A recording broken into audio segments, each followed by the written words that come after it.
Welcome to the Friday edition of Warrior Daily. Joining me this week is Sean Peters, head coach for the swimming and diving program. And coach, the GLIAC Swimming and Diving Championships just around the corner. Always an exciting time of year for this program, particularly coming off of championships for the men and women last year. I know you are looking forward to defending those titles next week in Jenison, but let's talk about what the team's been up to lately. The last time we talked to you, you had quite a few competitions coming up in the month of January.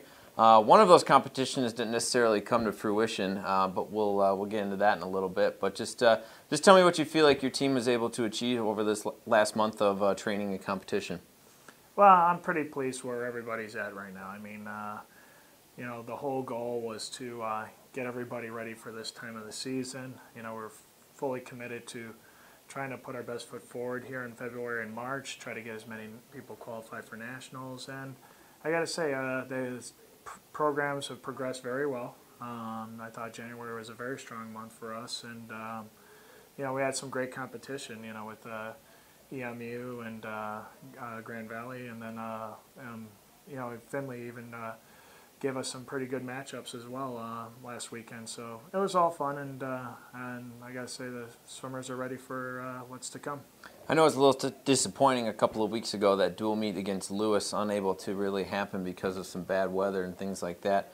But we still had some swimmers here in attendance on the Wayne State side of things, and many parents as well, as we had a nice celebration for your senior class. Yeah, I was very touched by just the amount of support because within less than 12 hours notice, we had to put something up on the website saying that the meet was canceled, but we were still going to honor the seniors, which we did, and we had many fans come out for that one, and it was outstanding to see such a great turnout for, really just what I call a scrimmage, and we did honor the seniors. We did it upright. It was certainly fun to send all those guys off for their last home meet, albeit a very unusual last home meet. Well, and we certainly hope that we can send those seniors off as well with maybe some more hardware for the trophy case. I know that's going to be the goal next week as the GLIAC Championships get started. Wednesday through Saturday, it's a long 4 days of some intense competition, some fast swims. What are some of the matchups that you're particularly looking forward to that we should also keep an eye on? Well, I mean, certainly Andre, he's a top returning sprinter in the GLIAC, and he currently holds the #1 seeds in the 50 and 100. Although I think the 200 is going to be a little bit more difficult. I mean, there's already a national qualifiers out there from Grand Valley and Ashland, and Andre does not have his national cut yet in that event, so it'll be interesting to see how that goes about. Certainly Joaquin Abascal Gallegos is having a great month of training, and I have him entered in the 200 and 400 IM and the 200 breast, and the top breaststroker in GLIAC history is out at Ashland right now, and certainly there's a lot of great breaststrokers out there all around, and IMers as well. So those are really what I call deep events, and I gotta be honest, like the GLIAC meet, this could be the deepest I've ever seen it, and it's gonna be fun to see how things shape up on the guys' side. Well, certainly Andre and Joaquin and a host of others will be sure to lead the men's side of things into the GLIAC Championships.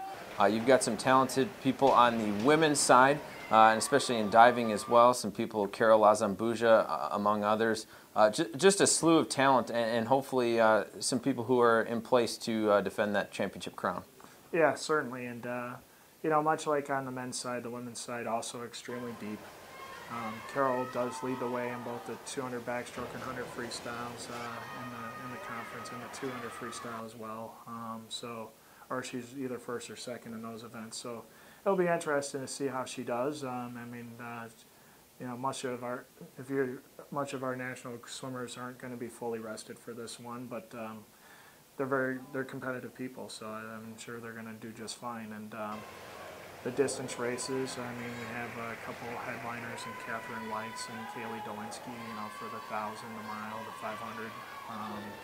And Catherine was a returning champion of the 1,000, or in the mile and the 500 last year, and certainly with diving as well. Between ourselves, Grand Valley on the women's side, there's some of the top 8 divers in the country are in this league, and it's going to be fun to see them go at it.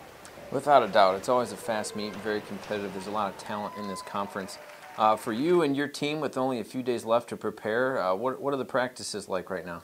Oh, it's pretty intense right now. We're doing a lot of stuff at race pace, and really trying to get everything fine-tuned before our conference meet. And certainly the kids are really stepping up. I mean, we've had a really good week so far, and just hopefully just keep this rolling and ride high into GLIACs.